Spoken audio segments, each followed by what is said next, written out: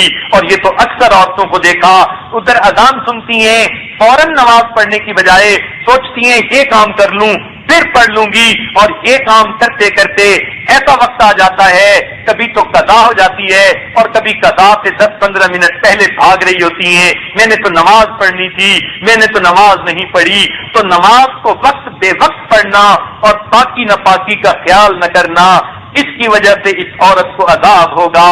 اور رات کو دیر سے سونے کی ایسی منحوس عادت پڑتی چلی جا رہی ہے. عورتیں عشاء کے بعد دیر تک بچوں کے ساتھ, خاوند کے ساتھ گھر کے کام کاج میں لگی رہتی ہیں. رات کو گرمیوں میں دیر سے سونے کی عادت ہے, اس لیے فجر کی نماز میں اٹھنا ان کے لیے مشکل ہوتا ہے. نماز ہی قضا ہو جاتی ہے, پتہ ہی نہیں چلتا, آنکھ کھلتی ہے سورج نکلا ہوا ہوتا ہے. تو جو عورت اپنی نمازوں کا خیال نہیں رکھے گی, پاکی ناپاکی کا خیال نہیں رکھے گی, نبی علیہ السلام نے فرمایا اس کو جہنم میں اس طرح عذاب دیا جائے گا. پھر نبی علیہ السلام نے فرمایا 5ویں عورت کو میں نے دیکھا کہ جس کا چہرہ خنزیر کی طرح بن گیا تھا اور اس کا جسم گدھے کی طرح تھا. تھی تو وہ عورت ہی, مگر اس کے جسم کی جلد جو تھی وہ ایسی بن گئی جیسے گدھے کا جسم ہوتا ہے, اور چہرہ ایسے بن گیا جیسے خنزیر کا چہرہ ہے, گویا شکل مسخ کر دی گئی, اور اس طرح سے اس کو عذاب ہو رہا تھا.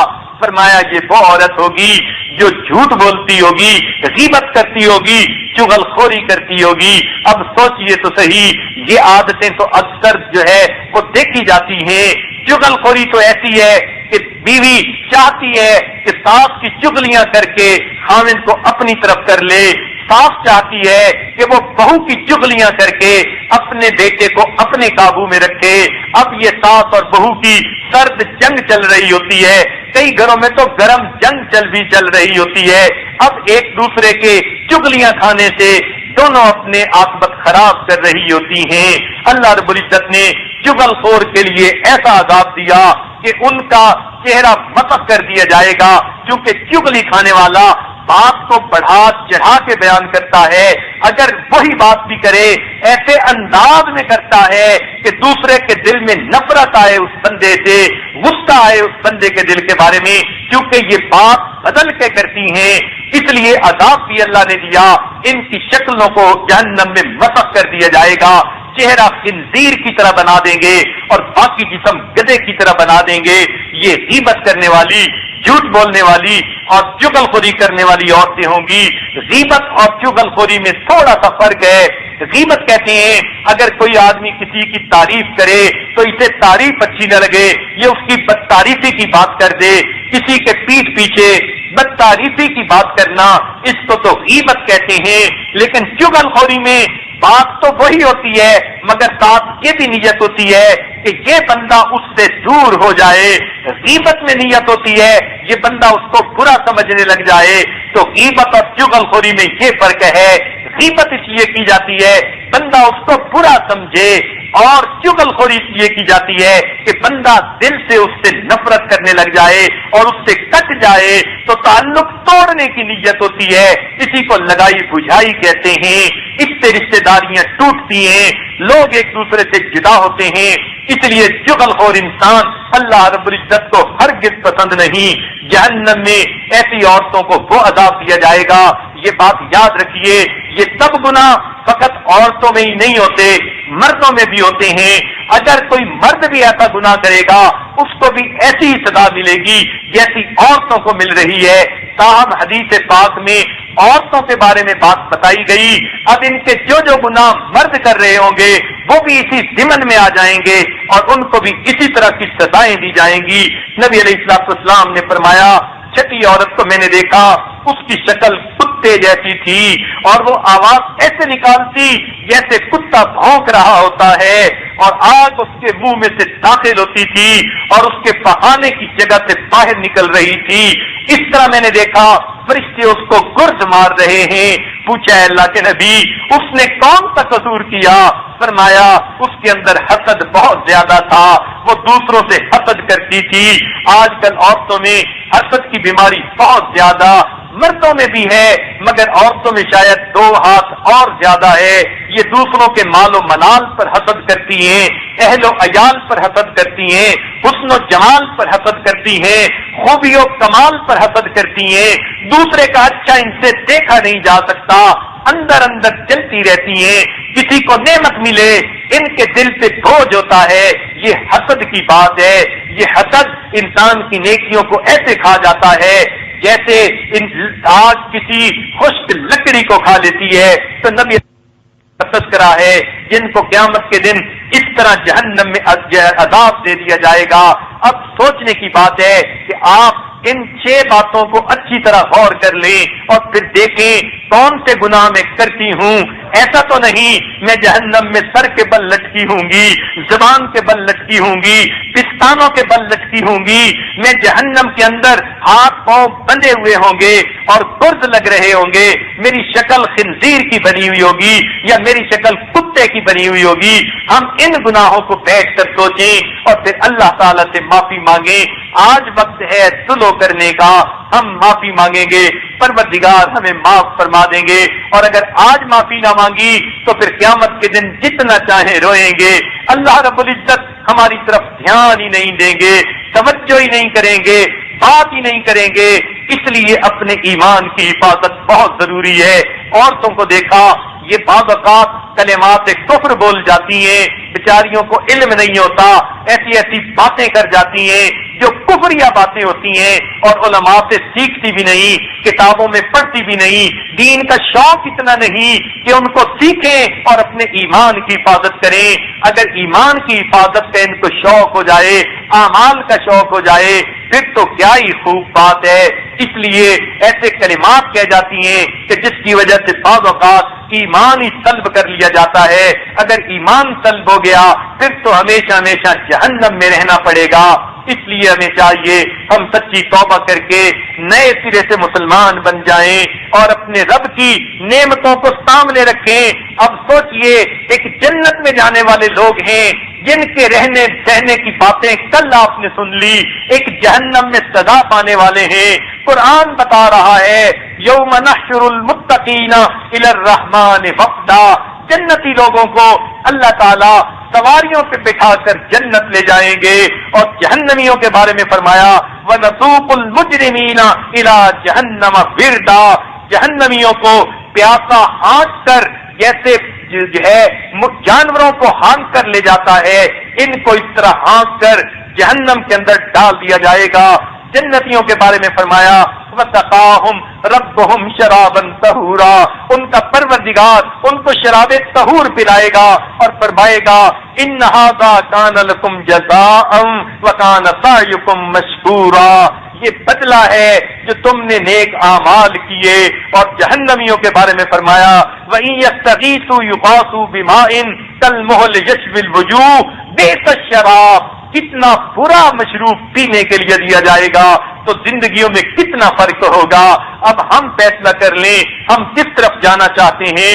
جو ایمان سے خالی جائیں گے وہ قیامت کے دن اللہ رب العزت سے بات کرنے کی کوشش کریں گے. روایات میں آتا ہے جہنمی ہزاروں سال روئیں گے, حتیٰ کہ ایک دوسرے کے سامنے قطار بنا کر بیٹھیں گے اور جس طرح کتے بھونکتے ہیں اس طرح بھونکنا شروع کر دیں گے. کئی ہزار سال تک رونے کی وجہ سے ان کی آوازیں کتوں کے بھونکنے کی سی آوازیں بن جائیں گی. اللہ تعالیٰ پھر بھی ان پر رحم نہیں فرمائیں گے, بلکہ ان کفار مشرکین اور منافقین کے بارے میں فرمایا کہ یہ اللہ تعالیٰ سے کہیں گے کہ ہمیں اللہ نکال دیجئے, مگر اللہ رب العزت ان کو جو ہے چند بار جواب دیں گے، 5 مرتبہ جہنمی اللہ رب العزت سے کلام کریں گے۔ سنیے ذرا قرآن پاک کی آیات سن لیجئے کہ ان کی کیا ہم کلامی ہوگی۔ جہنمی کہیں گے ربنا امتنا اثنتین واحییتنا اثنتین فاعترفنا بذنوبنا فہل الی خروج من سبیل، اے اللہ ہمیں 2 دفعہ زندگی ملی، موت مل گئی، اللہ ہم نے اپنے قصوروں کا اعتراف کر لیا، اے اللہ ہے کوئی باہر نکلنے کا راستہ؟ اللہ تعالیٰ فرمائیں گے ذالکم بأنہ اذا دعی اللہ وحدہ کفرتم وَإِن يُشْرَكْ بِهِ تُؤْمِنُوا فَالْحُكْمُ لِلَّهِ الْعَلِيِّ الْكَبِيرِ، جب تمہیں ایک اللہ کی طرف بلایا جاتا تھا تم شرک کرتے تھے، تم جو ہے اس کا انکار کرتے تھے، اور جب شرک کیا جاتا تھا تم مان لیتے تھے۔ آج تو حکم اللہ بڑی شان والے کا ہے۔ پھر کچھ عرصے کے بعد دوبارہ ہم کلامی کریں گے، کہیں گے ربنا ابصرنا وسمعنا فرجعنا نعمل صالحا انا موقنون، اے اللہ ہم نے دیکھ لیا، سن لیا، اے اللہ ہمیں واپس دنیا میں بھیجیے، اب ہم نیک کام کریں گے۔ اللہ تعالیٰ فرمائیں گے فذوقوا بما نسیتم لقاء یومکم ھذا انا نسیناکم فذوقوا عذاب الخلد بما کنتم تعملون، چنانچہ تم آج کے دن کو بھول گئے تھے، ہم نے تمہیں بھلا دیا، اب چکھو یہ دردناک عذاب۔ پھر تیسری مرتبہ کئی ہزار سال کے بعد ہم کلامی کریں گے، کہیں گے ربنا اخرجنا نعمل صالحا ربنا اخرنا الى اجل قریب نجب دعوتک ونتبع الرسل، اے پروردگار ہمیں نکال دیجئے، آپ دنیا میں جائیں، ہم دنیا میں جائیں گے تو آپ کے رسولوں کی دعوت کو قبول کر کے ان کی اتباع کریں گے۔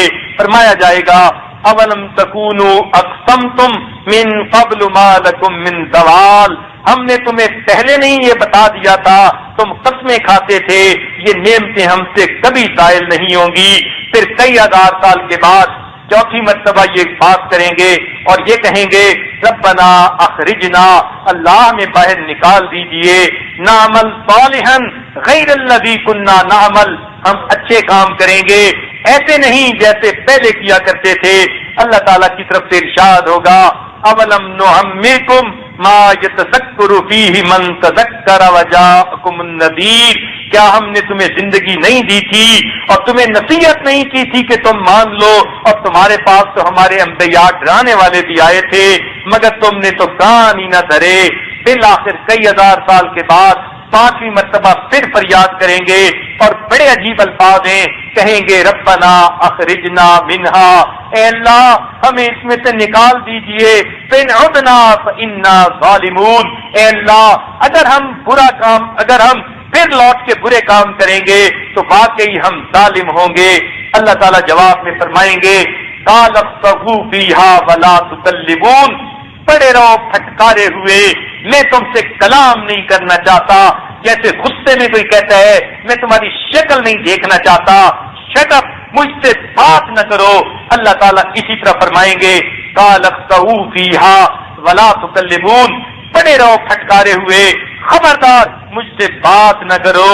لہذا اس کے بعد اللہ تعالیٰ ان سے کبھی بھی کلام نہیں کریں گے۔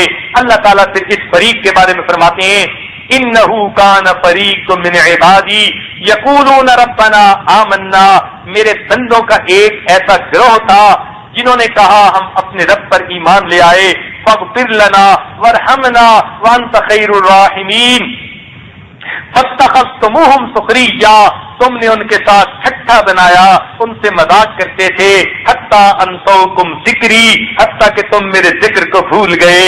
آج جو بچیاں پردہ کرنا شروع کر دیتی ہیں، دوسری ان پر ٹھٹھے کرتی ہیں، مذاق اڑاتی ہیں، تم تو ہاتھنی کی طرح لگ رہی ہو، تم تو فلاں کی طرح لگ رہی ہو، اس قسم کی باتیں کر کے مذاق اڑاتی ہیں۔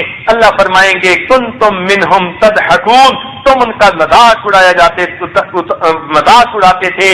انی جزیتہم اليوم بما صبروا انہم هم الفائزون، آج ان کے صبر کا میں نے ان کو بدلہ دیا اور وہ ہیں جو آج فوز پانے والے ہیں، کامیابیاں پانے والے ہیں۔ لہذا ہمیں چاہیے کہ ہم جنت کو اللہ سے طلب کریں،